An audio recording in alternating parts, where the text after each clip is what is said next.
Selçuk Üniversitesi İlahiyat Fakültesi öğretim üyesi Profesör Doktor Sayın Orhan Çeker'in köpek beslenen eve melek giremez sözü yeni bir tartışma başlattı.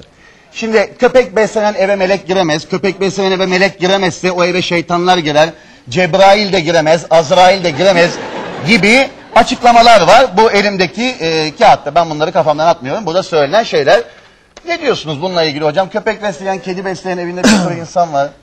Önce işin aslına girmeden önce ister istemez insanın aklına sizin programla da biraz ilgili yani sempatik şekli geliyor insanın aklına. Evet. Benim evime izinsiz nasıl girer melek veya şeytan? Evet. Ne işi var? Bir, iki. Ben şimdiye kadar bizim eve hiç meleğin girdiğini görmedim.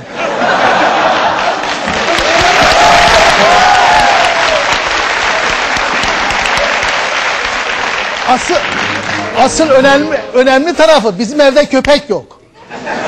Olmadığı halde girmiyor. Ne demek? Yani bir başka şey Cebrail de giremez.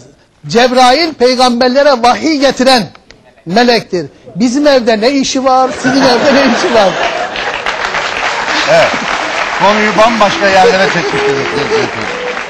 Ve diyor ki efendim Azrail de giremez. O zaman bu işte kar var. Eve birkaç tane köpek koyacağız, 250 sene yaşayacağız.